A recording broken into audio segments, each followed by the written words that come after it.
Hello दोस्तों, आप सभी का स्वागत है हमारे चैनल शाश्वत सीरी पे से सीरी बापा में।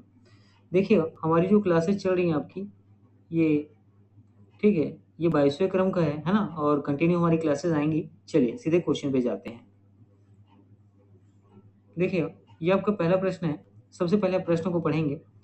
देखिए, लाखों झिल्ली बंद, है ना? मतलब झिल्ली बंद का मतलब झिल्ली बंद राइबोसोम वाला कौन सा कोशिका अंग कुछ प्रोटीन के उत्पादन, गुणवत्ता नियंत्रण एवं प्रेषण में शामिल होता है, ये आपको बताने हैं। सिंपल सा प्रश्न है। राइबोसोम जो है झिल्ली से बंधा हुआ है और उसके बाद वो कोशिका अंग के प्रोटीन के उत्पादन में, गुणवत्ता और नियंत्रण और प्रेषण में शामिल होता है। मतलब अपना योगदान देता है, वो कौन सा है ये बताने हैं। A peroxisome, B rough endoplasmic reticulum, C mitochondria, D Golgi गैल। तो यहाँ पर देखिए, आपका जो सही उत्तर होगा option B, rough endoplasmic reticulum. ठीक है, रफ एंडोप्लाज्मिक रेटिकुलम। देखिए, अब एंडोप्लाज्मिक रेटिकुलम में ये रफ क्या होता है? तो ये दो होता है। ठीक, ये क्या होता है? दो होता है ना? एक होता है आपका चिकनी एंडोप्लाज्मिक रेटिकुलम, और दूसरा जो रफ है ये होता है खुरदुरी। ठीक है, दूसरा जो रफ होता है ये होता है आपका खुरदुरी एंडोप्लाज्मिक रेटिकुलम।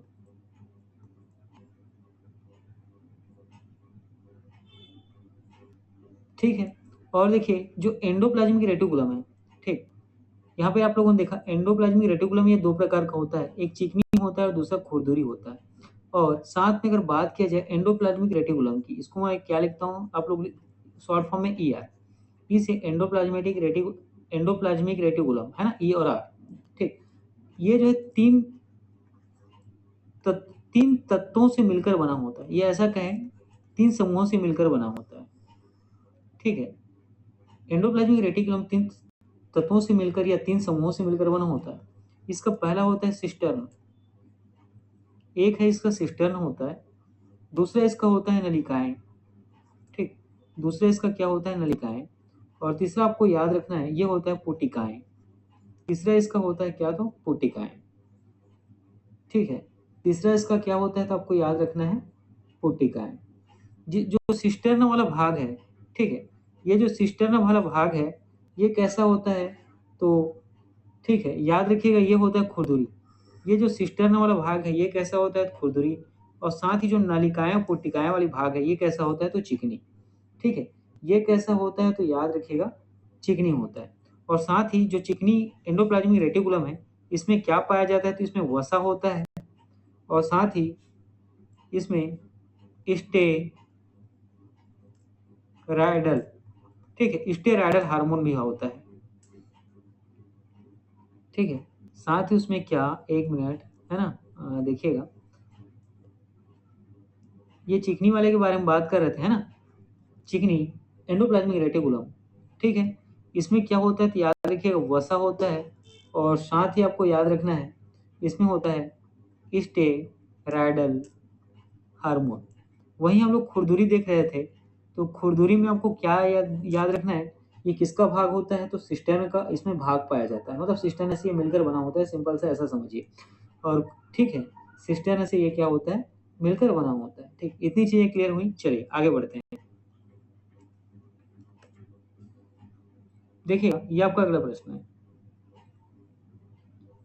ठीक है, ये आपका अगला प्रश्न है। चलिए पहले प्रश्न को करने की कोशिश करिए। सबसे पहले आप प्रश्न पढ़ेंगे तो आपको प्रश्न में समझ में आएगा कि कोशिका झिल्ली के संबंध में, है ना, किसके बारे में बताना है? कोशिका झिल्ली के बारे में बताना है। निम्नलिखित में से कौन सा कथन सही है आपको बताने हैं। ए, झिल्ली इसके दोनों ओर मौजूद कुछ अणुओं के लिए चयनात्मक रूप से पारगम्य है। मतलब झिल्ली होता है ना? मान लीजिए ये कोशिका की, ठीक, ये बाहरी सतह वाली क्या है? तो ये झिल्ली है। ये कोशिका है और कोशिका के अंदर ये, ठीक है, इस तरीके का स्ट्रक्चर आपको देखने को मिलता है। बाहरी सतह क्या है? तो झिल्ली है। तो झिल्ली दोनों ओर मौजूद, मतलब कोशिका के अंदर भी कुछ पदार्थ पाए जाते हैं, और वातावरण मतलब कोशिका के बाहर कुछ अणुओं के चयनात्मक पारगम्य करता है। पारगमनीय मतलब ठीक है, अंदर बाहर आज होने देता है। मतलब कुछ चीजें बाहर जाती हैं, कुछ चीजें अंदर जाती हैं। मतलब दोनों के बीच क्या होता है? यातायात होने देता है। ठीक है, एक दूसरे की तरफ क्या होता है? स्थानांतरण होता है। ठीक है, एक दूसरे की तरफ स्थानांतरण होता है। दो, सेकंड में आते हैं। पानी इस झिल्ली के आर पर निम्न में से उच्च सांद्रता की ओर भी जा सकता है। ठीक है, तो ऑप्शन 2 इसमें से अब आपको उत्तर बताने हैं कौन सा होगा। केवल 2, केवल 1, ना 1 और ना ही 2, और 1 और 2 दोनों। तो यहाँ पर जो आपका सही उत्तर होगा ऑप्शन बी केवल 1 हो जाएगा। ठीक है, देखिए झिल्ली ये होती है कोशिका, कोशिका के बाहर झिल्ली होती है, तो कोशिका के अंदर की कुछ चीजें होती है ना। तो कोशिका को भी क्या थोड़ी सांस लेने के लिए या किसी भी, ठीक है, अपनी शारीरिक एक्टिविटी के लिए कुछ चीज़ों का इसका, ठीक है, श्वसन प्रक्रिया हो, ठीक है, या किसी अपशिष्ट वाली प्रक्रिया हो, करना होता है इनको, तो ये क्या करता है, कुछ चीज़ों का आदान प्रदान करता है। ठीक है, तो ये क्या होता है, चयनात्मक कुछ फिक्स चीज़ों का क्या होता है, ये स्थानांतरण करता है ना, कोशिका के अंदर और कोशिका के बाहर। साथ ही पानी इस झिल्ली के, मान लीजिए पानी के कांटेक्ट में होता है या पानी इसको चाहिए होता है, ठीक है, तो पानी इस झिल्ली के आर पर निम्न में से उच्च सांद्रता की ओर भी जा सकता है। ये गलत है, ये हमेशा उच्च सांद्रता से निम्न सांद्रता की ओर जाता है। ठीक, ये हमेशा उच्च सांद्रता से निम्न सांद्रता की ओर जाता है, ये आपको याद रखना है। ठीक है, इतनी चीजें क्लियर हुई, चलिए आगे बढ़ते हैं। देखिएगा, ये आपका अगला प्रश्न है। इस प्रश्न को करने की आप कोशिश करें, बहुत ही अच्छा सा प्रश्न है। ठीक, निम्नलिखित में से किस कोशिका विभाजन को न्यूनीकरण विभाजन के रूप में जाना जाता है, ये आपको बताने हैं। ठीक है, ए ये है टेलीफेस, ये क्या होता है एक्चुअल में, याद रखिएगा टेलीफेस। दूसरा है अर्धसूत्री विभाजन, सी है प्रोफेज, और डी है समसूत्री विभाजन। तो इस प्रश्न का आपको उत्तर हो जाएगा, जब भी न्यूनीकरण विभाजन संबंधित, तो ये क्या होगा, अर्धसूत्री विभाजन। क्या होगा, अर्धसूत्री विभाजन। इसमें क्या होता है, याद रखिएगा, जो गुणसूत्र होते हैं इनकी जो संख्या है, गुणसूत्रों की संख्या क्या क्या हो जाती है, तो आधी हो जाती है ना। गुणसूत्रों की संख्या क्या होती है, आधी हो जाती है। ठीक है, ये आपको याद रखना है अर्धसूत्री विभाजन में। तो यहाँ पर देखते हैं चीजें होती क्या है। देखिएगा, यौन प्रजनन के दौरान, ठीक, यौन प्रजनन के दौरान जो गुणसूत्र है इसकी संख्या क्या हो जाती है, आधी हो जाती है। लेकिन जैसे ही ठीक है, युग्मकों का, ठीक, युग्मक के बारे में पिछले क्लास में मैंने बताया था, कल के क्लास में, है ना, क्या होता है, निषेचन होता है। ठीक है, जैसे ही युग्मकों का निषेचन होता है, जो गुणसूत्र की संख्या जो आधी हुई है वो अपनी मूल अवस्था में आ जाती है, वो क्या हो जाती है, फिर से अपनी पुरानी वाली संख्या में आ जाती है। ठीक है, बस इतनी चीजें याद रखनी है। न्यूनीकरण विभाजन के बारे में पूछा जाएगा तो ये क्या होगा, अर्धसूत्री विभाजन। ठीक है, चलिए ये देखिए आपका अगला प्रश्न है। सबसे पहले प्रश्न पढ़ेंगे, फिर उत्तर करने की कोशिश करें। देखिए, प्रोटीन निर्माण स्थल का क्या नाम है, ये बताने। ए कोशिका भित्ति, बी राइबोसोम, सी गाल्जी गाय, डी प्लास्टिक। ठीक है, जहां पर कोशिका का निर्माण होता है उसको क्या कहा जाता है, ये प्रश्न आपसे पूछा गया है, तो ये होता है आपका ऑप्शन बी सही उत्तर हो जाएगा, राइबोसोम। क्या, तो राइबोसोम। राइबोसोम के बारे में क्या याद रखना है, ये होता है क्या, प्रोकैरियोटिक होता है, और साथ ही क्या होता है, यूकैरियोटिक प्रवृत्ति का होता है, दोनों ही होता है। ठीक, प्रोकैरियोटिक और यूकैरियोटिक प्रवृत्ति दोनों का ये क्या होता है। राइबोसोम के बारे में क्या याद रखना है, इसको प्रोटीन की फैक्ट्री कहा जाता है। ठीक, राइबोसोम को प्रोटीन की फैक्ट्री या प्रोटीन का कारखाना कहा जाता है। ठीक, इस तरीके से डायरेक्ट प्रश्न पूछा जाता है, आपको याद रखने हैं। ठीक है, और ये क्या करता है, जो अमीनो अम्ल है, ठीक है, राइबोसोम जो है, जो अमीनो अम्ल से क्या करता है, प्रोटीन का उत्पादन करता है। ठीक, अमीनो अम्ल से क्या करता है, प्रोटीन का उत्पादन करता है। ठीक, और राइबोसोम में क्या क्या होता है, तो याद रखिएगा, राइबोसोम में आपको प्रोटीन देखने को मिलता है, और प्रोटीन के साथ आपको देखने को मिलता है आरएनए। ठीक, राइबोसोम में आपको प्रोटीन देखने को मिलता है, प्रोटीन के साथ क्या देखने को मिलता है, तो आरएनए। ठीक है, इतनी चीजें क्लियर हुई, चलिए आगे बढ़ते हैं। देखिएगा, ये आपका अगला प्रश्न है। प्रश्न को आप पढ़ेंगे पहले। निम्नलिखित में से कौन सा अंगकों और उनके प्रकारों का सही संयोजन है, यह बताने। ए माइटोकॉन्ड्रिया श्वसन, हरित लवक प्रकाश संश्लेषण, राइबोसोम प्रोटीन संश्लेषण, खुरदुरी अंतःद्रव्य जालिका प्रोटीन का परिवहन। बी माइटोकॉन्ड्रिया श्वसन, हरित लवक प्रकाश संश्लेषण, राइबोसोम प्रोटीन का परिवहन, खुरदुरी अंतःद्रव्य जालिका प्रोटीन संश्लेषण। सी माइटोकॉन्ड्रिया श्वसन, हरित लवक प्रोटीन संश्लेषण, राइबोसोम प्रकाश संश्लेषण, खुरदुरी अंतर्द्रव्य जालिका प्रोटीन का परिवहन। डी माइटोकॉन्ड्रिया प्रकाश संश्लेषण, हरित लवक श्वसन, राइबोसोम प्रोटीन संश्लेषण, खुरदुरी अंतर्द्वारी जालिका प्रोटीन का परिवहन। ठीक है, तो यहाँ पर आपको क्या करने हैं, ठीक है, ये जो सही संयोजन है इसको करने की कौन सा कार्य करता है, ठीक है, कौन सा कार्य करता है ये आपको बताने हैं। तो चलिए देखते हैं। तो देखिएगा यहाँ माइटोकॉन्ड्रिया क्या करता है, श्वसन करता है। माइटोकॉन्ड्रिया क्या करता है, तो याद रखिएगा श्वसन करता है। उसी प्रकार जो अगला है आपका ये है हरित लवक। ठीक, हरित लवक जो है क्या करता है, प्रकाश संश्लेषण में सहायक होता है। ठीक, सबसे पहले देखिए माइटोकॉन्ड्रिया, क्या तो माइटोकॉन्ड्रिया, माइटोकॉन्ड्रिया के बारे में क्या याद रखिएगा, श्वसन में सहायक होता है। ठीक, श्वसन करता है। हरित लवक, हरित लवक के बारे में आपको क्या याद रखना है, ये प्रकाश संश्लेषण करता है। क्या करता है, प्रकाश संश्लेषण करता है। और प्रकाश संश्लेषण क्या होता है तो याद रखिएगा, ठीक है, प्रकाश संश्लेषण क्या होता है इसके बारे में आपको क्या याद रखना है, ये जो है प्रकाश ऊर्जा को रासायनिक ऊर्जा में बदलता है। प्रकाश संश्लेषण के दौरान होता क्या है कि प्रकाश ऊर्जा का रासायनिक ऊर्जा में परिवर्तन होता है। ठीक है, राइबोसोम के बारे में क्या याद रखेंगे, मैंने इसके पहले वाले क्वेश्चन में बताया था, है ना। राइबोसोम जो है प्रोटीन और किसका बना होता है, तो आरएनए का। किसका, तो आरएनए का। और किस प्रकार का ये आरएनए, तो मैसेंजर आरएनए। ठीक है, मैसेंजर आरएनए, इसका मतलब क्या है, प्रोटीन ये अनुवांशिक, ठीक है, कुछ अनुवांशिक लक्षण होते हैं। ठीक, अनुवांशिक लक्षण होते हैं, उसका क्या करता है, परिवहन करता है पीढ़ी दर पीढ़ी, या ठीक है, पीढ़ी दर पीढ़ी, या फिर एक पीढ़ी के बाद तीसरे पीढ़ी में, है ना, एक पीढ़ी छोड़कर। इतनी चीजें क्लियर हुई। ठीक, इतनी चीजें आपकी क्लियर हुई। और उसी प्रकार आपको अगला जो है याद रखना है, साथ ही अमीनो अम्ल का क्या करता है, एकत्रण करता है। अमीनो अम्ल का क्या करता है, एकत्रण करता है।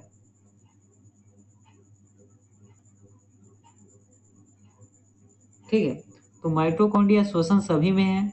हरित लवक प्रकाश संश्लेषण, ठीक, ये कट गया यहाँ पे। हरित लवक प्रकाश संश्लेषण सही है। राइबोसोम प्रोटीन संश्लेषण, राइबोसोम प्रोटीन का परिवहन, प्रोटीन का परिवहन और राइबोसोम प्रकाश संश्लेषण ये भी गलत है। ठीक है, तो राइबोसोम प्रोटीन संश्लेषण है, प्रोटीन का परिवहन। खुरदुरी अंतःद्वार जालिका प्रोटीन का परिवहन, खुरदुरी अंतःजालिका प्रोटीन, ये आपका सही हो जाएगा। ऑप्शन ए सही हो जाएगा, ऑप्शन बी भी गलत है। ठीक है, इतनी चीजें क्लियर हुई। चलिए आगे बढ़ते हैं। देखिएगा ये आपका अगला प्रश्न है ना, ये जो है आपका अगला प्रश्न है, और यहाँ पर आपको बताने हैं इसका उत्तर क्या होगा। देखिए यहाँ पर आपसे बेसिकली पूछा गया है, जड़ का कौन सा हिस्सा, है ना, पौधे के जड़ का कौन सा हिस्सा पानी और खनिजों को अवशोषित करता है, यह बताने। Option A root hairs, option B root cap, option C epidermis, option D endodermis. तो देखिए यहाँ पर आपका जो सही उत्तर हो जाएगा ये होगा ऑप्शन ए रूट हेयर्स। ठीक है, ये होगा रूट हेयर्स। रूट हेयर्स करता क्या है, देखिए ये मृदा से जो जल है और साथ ही मृदा में जो उपस्थित खनिज लवण है, ठीक है, मृदा में उपस्थित जो खनिज लवण है इसका तो अवशोषण करता है। ठीक, रूट हेयर्स इसका क्या करता है, अवशोषण करता है। और अवशोषण करने के फलस्वरूप जाइलम के मदद से, ठीक, जाइलम के मदद से ये क्या करता है, जल और खनिज लवणों का परिवहन करता है पौधों के अन्य हिस्सों में, अन्य भागों में।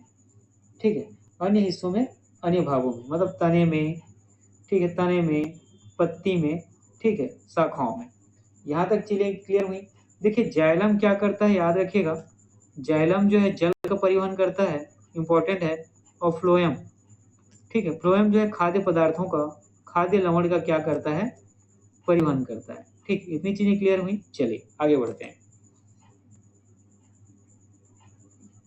देखिएगा ये आपका अगला प्रश्न है, ये आपका अगला प्रश्न है।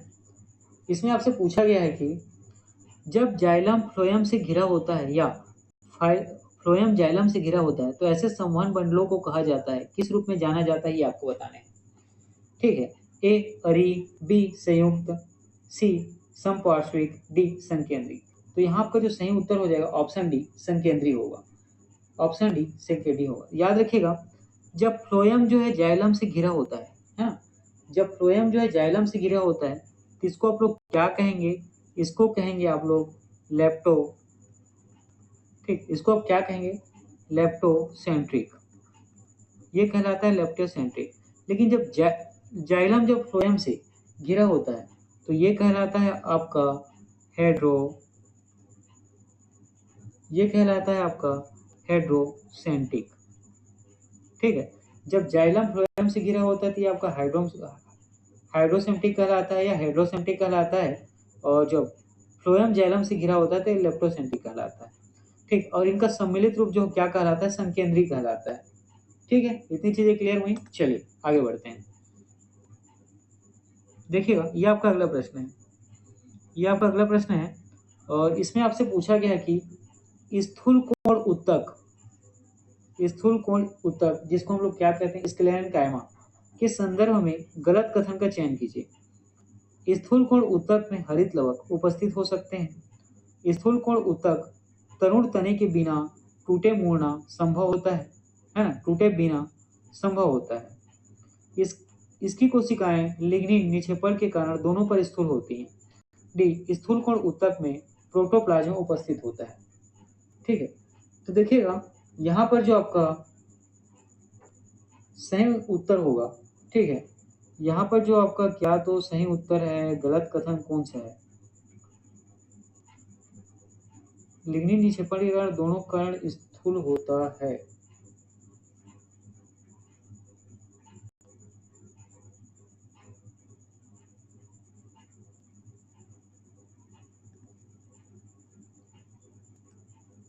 हरित लवक तो उपस्थित होता है। उत्तक तरुण तने के बिना टूटे संभव, ये भी सही है। ठीक है, ये मेरे ख्याल से ऑप्शन सी, ठीक है, इसको मैं एक बार चेक आउट करूंगा, बाकी ऑप्शन सी आपको सही अभी है ना। इसकी कोशिकाएं लिग्निन निक्षेपण के कारण कोनों पर स्थूल होती हैं। ठीक है, यही आपका गलत होगा, बाकी ये सारी चीजें जो है सही हैं। बाकी ये सारी चीजें क्या है तो सही है। देखिए, पौधे में जो ऊतक पाए जाते हैं ये दो होते हैं, दो टाइप के होते हैं। एक होता है आपका विभज्योतक ऊतक, है ना, विभज्योतक मतलब जो विभाजित होने वाला ऊतक है वो, ये क्या होता है पूरी जीवन भर विभाजित होते रहता है। ठीक, दूसरा होता है आपका स्थायी ऊतक, ये एक समय तक परिपक्व होने तक क्या होता है विभाजित होता है, उसके बाद ये क्या होता है विभाजित होना बंद हो जाता है। ठीक है, इसके बाद आप देखेंगे स्थायी ऊतक दो प्रकार का होता है, एक सरल स्थायी ऊतक और दूसरा होता है जटिल स्थायी ऊतक। ठीक, सरल स्थायी ऊतक और जटिल स्थायी ऊतक। सरल स्थायी ऊतक जो 3 प्रकार का होता है, इसमें होता है एक पेरेन्काइमा, दूसरा कोलेन्काइमा और तीसरा जो है स्केलेन्काइमा। और यही स्केलेन्काइमा को आप लोग हिंदी में कहते हैं क्या, स्थूल कोण ऊतक कहते हैं। ठीक है, स्थूल कोण ऊतक कहते हैं। तो यहाँ पर आपका जो आंसर होगा ऑप्शन सी सही हो जाएगा। ठीक है, चलिए आगे बढ़ते हैं।